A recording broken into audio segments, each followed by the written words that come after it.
말씀입니다. 누가복음 12장 35절에서 40절까지의 말씀입니다.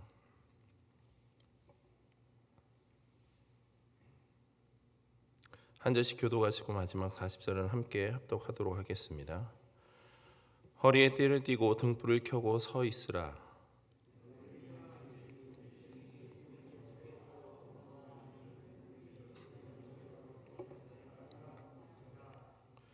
주인이 와서 깨어 있는 것을 보면 그 종들은 복이 있으리로다.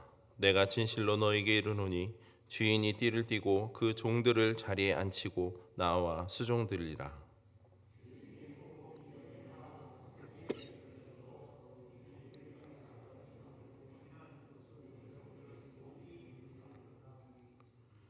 너희도 아는 바니 집 주인이 만일 도둑이 어느 때에 이를 줄 알았더라면 그 집을 뚫지 못하게 하였으리라. 그러므로 너희도 준비하고 있으라. 생각하지 않는 때에 인자가 오리라 하시니라. 아멘. 잠시 기도하겠습니다. 하나님 감사합니다. 오늘 하루도 시작함에 있어서 먼저 주님의 말씀과 기도로 나아갑니다. 주님, 우리의 삶 속에서 늘 함께하여 주셔서 우리의 연약함 속에서도 새 힘을 주심으로 우리가 하나님의 자녀다운 삶을 온전히 실천하며 살아갈 수 있도록 나의 의가 아니라 오직 하나님의 뜻이 온전히 드러나며 또 마지막 때를 소망하며 살아가는데 온전한 믿음의 삶으로서 부족함이 없도록 주님 우리와 늘 동행하여 주시고 또 말씀을 통해서 늘 우리에게 깨닫게 하여 주시옵소서. 오늘도 말씀 가운데 나아갑니다. 하나님 큰 은혜를 부어줄 줄 믿고 감사드리며 예수님의 이름으로 기도드립니다. 아멘. 하나님의 나라의 최종 완성은 마지막 종말의 때에 임하게 되는 것이 분명한 사실입니다. 그리고 하나님 나라에 들어가기 위해 소망하는 성도들은 그 땅에 다시 오실 예수 그리스도를 맞이하기 위해서 이 땅 가운데서 늘 깨어 있으므로 천국 백성으로서의 그 합당한 준비, 즉 그 삶을 살아가며 있습니다. 그런 점에서 오늘 누가는 예수 그리스도의 재림을 준비하는 성도들의 그 합당한 삶의 자세에 대한 교훈으로 세 가지 비유를 우리에게 전하고 있습니다. 가장 먼저 38절까지에서는 혼인집에 간 주인이 어느 때와도 맞을 수 있도록 만반의 준비를 갖추고 기다리고 있는 그 종들의 비유를 하고 있습니다. 그리고 39절과 40절에서는 도적이 올 때를 대비하는 집주인의 비유를 하고 있습니다. 마지막으로 48절까지에서는 예수님께서 베드로의 질문에 직접적인 대답 대신에 주인의 집 가사를 맡아 다른 종들을 관리할 청지기가 누구냐는 그 비유를 이야기하고 있습니다. 이러한 비유들을 통해서 재림의 때를 소망하는 우리의 삶의 자세가 과연 무엇인지를 생각해 보고자 합니다. 먼저 주님은 우리에게 이렇게 당부하고 계십니다. 35절과 36절입니다. 허리에 띠를 띠고 등불을 켜고 서 있으라. 너희는 마치 그 주인이 혼인집에서 돌아와 문을 두드리면 곧 열어주려고 기다리는 사람과 같이 되라. 35절 말씀을 보시면 주의 재림을 준비하는 자세와 관련해서 두 가지의 모습을 제시하고 있습니다. 첫째는 허리에 띠를 띠고 있는 모습입니다. 여기서 띠를 띠고 있다라는 것은 이미 띠가 허리에 메어져 있는 현재의 상태를 의미하고 있습니다. 당시 유대인들이 입었던 겉옷은 길이가 길고 통이 넓은 것이었습니다. 그로 인해서 활동하는 데에는 제약이 있을 수밖에 없었습니다. 그래서 일을 할 때나 여행을 하거나 전쟁을 할 때에는 겉옷을 허리띠로 졸라 매어만 했습니다. 그런 점에서 본절에서 종들이 허리에 띠를 띈 이유는 바로 혼인집에서 돌아오는 주인을 맞을 준비를 철저하게 하고 있는 것을 가리키고 있다는 겁니다. 다시 말해 마지막 때에 예수 그리스도께서 오실 때 성도들인 우리도 혹여라도 나태해져 방심하고 있는 것이 아니라 언제든지 하나님 나라를 위하여 열심히 일하며 깨어있는 자가 되도록 항상 준비되어야 한다는 겁니다. 또한 재림의 때 등불을 켠 상태로 서 있으라는 것은요, 여기서 켜고라는 것은 불을 켜다로서 계속적으로 불이 켜 있는 상태를 의미하고 있습니다. 이러한 등불을 켜는 목적은 어두워진 이후에도 계속해서 주어진 일을 감당하며 기다리던 주인을 맞이하기 위함이라는 것입니다. 즉 주님께서 언제 오실지라도 주님께서 맡기신 그 사명을 열심히 감당하며 항상 깨어 주님의 오심을 맞이하는 그 자세를 의미하고 있습니다. 그런데 이러한 등불을 켜고 어떻게 하라고 하고 있습니까? 바로 서 있으라는 것입니다. 이는 계속적으로 있으라는 의미로서 허리에 띠를 띠고 등불을 켜고 있는 상태를 계속 유지하라는 것입니다. 다시 말하면 이러한 상태가 일시적으로 행해지는 것이 아니라 언제 다시 오실지 모르는 그 예수 그리스도를 아무도 모르기에 성도는 항상 주님을 맞이할 준비를 하고 있어야 한다는 겁니다. 이를 뒷받침해 주는 것이 바로 36절의 말씀입니다. 당시 유대의 혼인잔치는 주로 밤중에 이루어졌습니다. 그러기에 주인이 혼인잔치를 마치고 돌아오는 때는 주로 밤이 늦은 시간이나 새벽이었습니다. 그때에도 종들은 잠들지 말고 깨어 있으므로 주인을 맞이하라는 것입니다.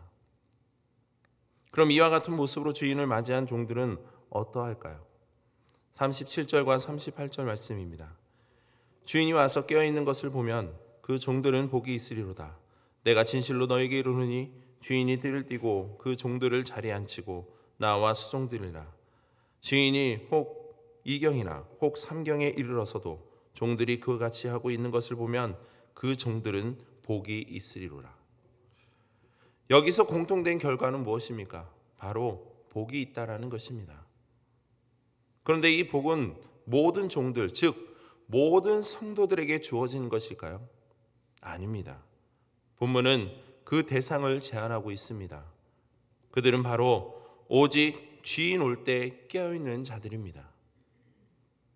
즉 주인이 오는 시간대가 밤이 늦어서이든 새벽이든 언제이든지 종들은 깨어있어 자신에게 주어진 일에 최선을 다해 감당하며 주인을 맞이하면 그들은 복이 있다라는 것입니다. 우리도 이와 같은 실천이 있기를 소망합니다. 주님은 마지막 때에 분명 다시 이 땅에 임하십니다. 그러나 그때가 언제인지 그 누구도 아무도 알 수가 없다라는 겁니다. 성도인 우리는 그때를 대비하여 늘 깨어 있으므로 맡겨진 각자의 사명을 온전히 감당하며 일꾼으로서 주님을 기쁨으로 맞이하여야 할 것입니다. 다음으로 39절과 40절은 도적이 올 때를 대비하는 집주인의 비유를 이야기하고 있습니다. 39절과 40절 말씀입니다. 너희도 아는 바니 집주인이 만일 도둑이 어느 때에 이를 줄 알았더라면 그 집을 뚫지 못하게 하였으리라. 그러므로 너희도 준비하고 있으라. 생각하지 않은 때에 인자가 오리라 하시니라. 본전의 내용은 말씀 그대로 집주인의 입장에서 도적이 언제 어떻게 집을 뚫고서 집 안으로 들어오는지를 알았더라면 그 전에 미리 대비할 수 있겠지만 사실상 도적이 언제 어떻게 집으로 들어오는지는 도적인 당사자 말고는 아무도 모른다는 겁니다. 그런 점에서 도적에 대한 비유 역시 앞에 혼인잔치에 간 주인을 맞이하는 바로 종들의 비유와 마찬가지로 재림주 예수께서 이 땅에 언제 다시 오실지 모르는 상황에서 성도인 우리는 더욱 깨어 계속적으로 주님 맞이할 준비를 해야 한다는 겁니다. 그것이 바로 하늘의 소망을 품고 살아가는 성도들의 올바른 자세라는 겁니다. 이처럼 예수님께서는 하늘의 소망을 품고 살아가는 성도들을 향해 마지막 때가 가까웠음을 비유 등을 통해 선포하고 계십니다. 그런데 이때 베드로는 예수님의 말씀 가운데 나타난 비유들이 제자들만이 아닌 제자들을 포함한 모든 사람에게도 주시는 것인지를 묻게 됩니다. 그때 예수님은 그에 대한 직접적인 대답을 하지 않으시고 오히려 40절 이하로 지혜롭고 진실한 청지기가 누구인지를 밝히는 말씀을 하고 계십니다. 42절 말씀입니다. 주께서 이르시되 지혜 있고 진실한 청지기가 되어 주인에게 그 집 종들을 맡아 때를 따라 양식을 나누어 줄 자가 누구냐. 청지기는 우리가 잘 알고 있듯이 집을 관리하는 자입니다. 즉 주인에 의하여 선택되어서 그 집에 속한 재산이나 종들을 전체적으로 관리하는 직무를 가지고 있는 자입니다. 그 가운데 본절에서의 청지기는 주인의 많은 소유 가운데서 양식, 식량을 맡아 관리한 자로 나타나고 있습니다. 무엇보다 본절의 비유에 등장하는 청지기는 예수 그리스도께서 승천하신 후 다시 재림하실 때까지 이 땅의 교회에서 각자 자기의 맡은 일을 충실히 수행해야 하는 모든 성도들을 상징하고 있습니다. 특히 본절에 예수님께서는 청지기에게 요구하는 두 가지 덕목을 말씀하고 계십니다. 바로 지혜롭고 진실한 청지기랍니다. 먼저 지혜롭다라는 것은 슬기로운, 신중한, 사리 깊은 이라는 뜻으로 매우 분별력 있게 행동하는 것을 말하고 있습니다. 즉 본절에서 가리키는 지혜란 주인의 뜻을 바로 알고 그 집을 적절하게 잘 관리함으로써 그 주인의 오심을 지혜롭게 준비하고 있는 것을 가리키고 있습니다. 또한 진실한이란 원어적인 의미로 보면 믿을 만한 충성스러운이라는 의미를 갖고 있습니다. 즉 그 주인에 대한 변함없는 신뢰 가운데 그 맡은 일을 끝까지 충성스럽게 수행하는 걸 가리키고 있습니다. 그리고 이러한 지혜롭고 진실한 청지기가 감당해야 할 일은 무엇입니까? 본절은 바로 때를 따라 양식을 나눠주라는 겁니다. 그렇다면 청지기의 덕목을 바탕으로 생각해 볼 때 그 청지기가 때를 따라 양식을 나눠준다는 것은 청지기가 양식을 그 필요에 맞게 적절하게 분배함으로써 그것을 낭비하지 않고 적절하게 사용하고 있는 것을 보여주고 있는 것입니다. 그럼 이 땅에서 이러한 청지기적 자세로 준비하고 있는 이들은 어떻게 될까요? 주님은 43절에 이렇게 말씀하십니다. 주인이 이를 때 그 종이 그렇게 하는 것을 보면 그 종은 복이 있으리로다. 개역 한글에서 그렇게를 이렇게라고 표현하고 있습니다. 그리고 이렇게 하는 것을 보면을 직역하면 그가 이처럼 행하고 있는 것을 볼 것이다라는 것입니다. 이것을 시간적 시제상의 의미로 보게 되면요, 주인이 본 것은 청지기가 주인이 오기 이전에 행한 것도 아니며 또한 미래에 행할 것도 아니고 이것은 주인이 돌아온 그 시점에 그 청지기가 현재적으로 행하고 있는 일을 보다라는 것입니다. 본다라는 의미입니다. 결국 본절의 행함은 앞의 비유들의 모습처럼 예수 그리스도의 재림을 준비함에 있어서 청지기인 성도들은 항상 깨어서 계속적으로 주님께서 맡기신 그 일을 끝까지 수행하고 있는 자가 되어야 한다라는 겁니다. 그럼 그런 청지기는 복이 있을 뿐만 아니라 44절에 뭐라 말씀하십니까? 내가 참으로 너에게 이르노니 주인이 그 모든 소유를 그에게 맡기리라. 그렇습니다. 지혜롭고 진실한 청지기는요, 자신의 맡은 일을 주인이 오실 때까지 잘 감당함으로 그동안은 양심만을 맡아왔지만 그것을 본 이후에는 모든 소유를 총괄하는 자로 세우시게 된다는 겁니다. 이는 우리가 살아가는 현실에서 동일하게 적용되는 것입니다. 어떤 일을 맡기는 데 있어서 맡은 자가 자신의 임의대로 관리하고 일을 처리하는 것은 올바른 자세가 아닙니다.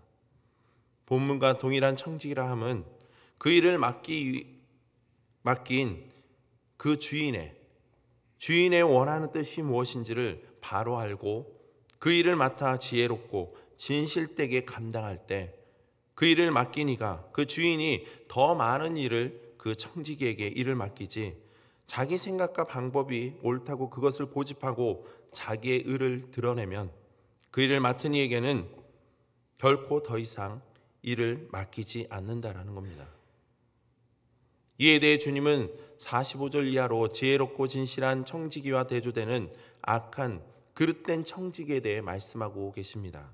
45절 말씀입니다.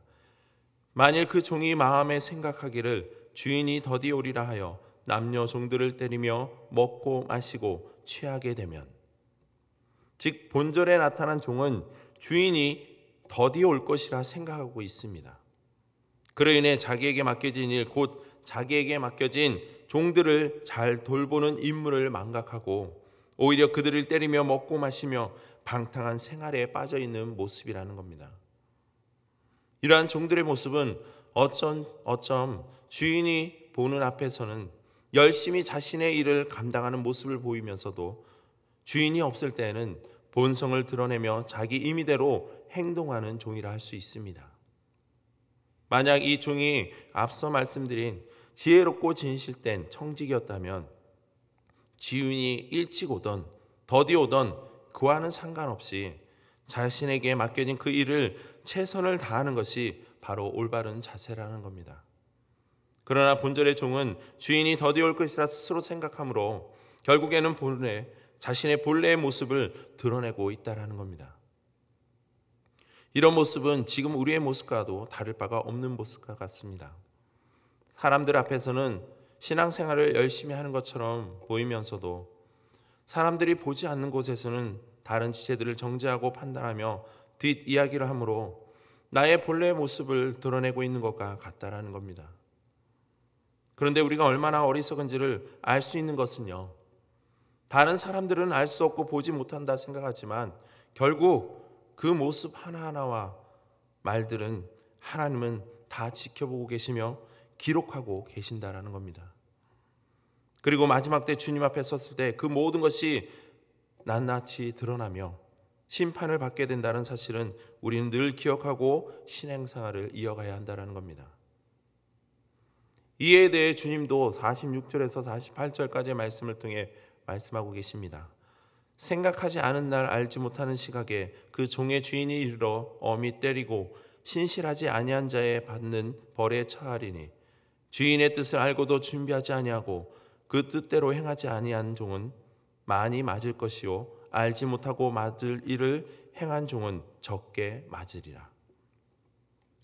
이 말씀은 어리석고 그릇된 청지기가 행한 일들에 대해 벌을 내리신다라는 겁니다. 그 벌에 대해 46절에는 두 가지의 말씀하고 계십니다. 하나는 엄히 때리는 것이며 다른 하나는 받은 벌에 처하게 된다라는 겁니다. 엄히 때리고의 원어적인 의미는 문자적으로 보면 두 부분으로 자르다로 사람이나 동물을 두 동강으로 낸다라는 의미입니다. 그리고 어리석은 청지기가 받는 벌을 원문으로 보면은 그의 몫이 믿지 않는 자들과 함께 분배되는 것을 의미합니다. 결국 본절은 어리석고 그릇된 청지기에게 돌아갈 몫이란 믿지 않는 자들과 함께 벌을 받게 되는 것을 이야기하고 있는 것입니다.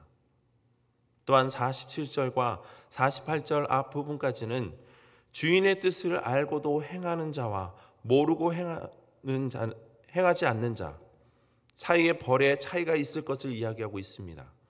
여기서 주인의 뜻을 알다라는 것은요, 종의 입장에서는 주인이 무엇을 원하고 좋아하는지를 이미 그의 예전 경험과 주인이 떠나기 전 종에게 준 명령을 통해 잘 알고 있는 것입니다.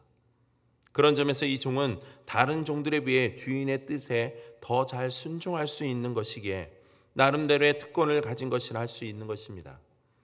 그런데 그런 종이 알고도 행하지 않는다는 건 결국 마지막 때 주인이 왔을 때는 그에 따른 더 많은 벌이 부여될 수 있다는 겁니다. 그러므로 48절 뒤에 이어지는 말씀, 많이 받은 자에게는 많이 요구할 것이요 많이 맡은 자에게는 많이 달라 할 것이라는 이 말, 이것은 우리 각자에게 맡겨진 것들, 시간과 물질과 재능과 은사 등을 받음으로 그것을 잘 감당하는 자에게는 그 받은 것 이상의 것을 통해서 사용하실 거라는 것입니다. 다시 말해 우리가 가진 시간과 물질과 재능, 은사 등은 하나님께서 우리에게 주신 것이기에 그것을 주님이 오시는 그날까지 잘 감당하며 그에 합당한 열매를 맺혀가도록 주의 나라와 영광을 위해 사용하라는 것입니다.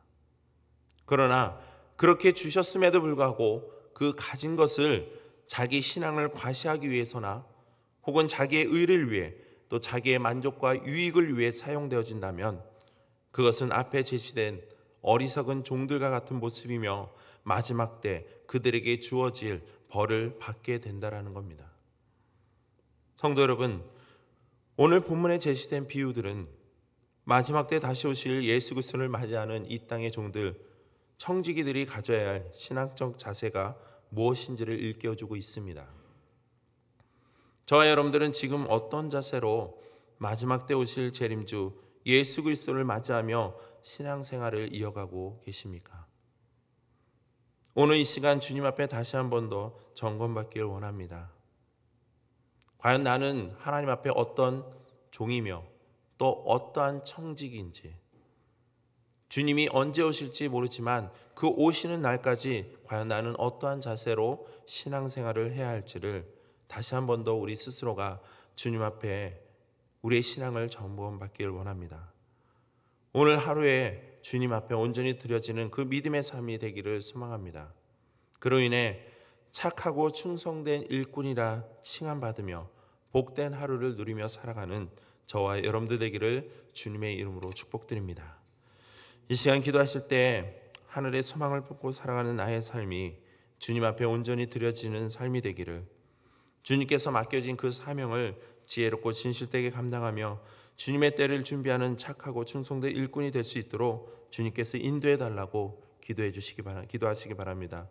그리고 계속해서 이 나라 국민들의 삶을 위해서, 또한 이 나라 가운데 일고 있는 여러 가지 악법들, 그 모든 것들이 하나님의 뜻 가운데 모든 것들이 완전히 사라질 수 있도록, 또한 한국교회 우리 교회가 주님의 일을 온전히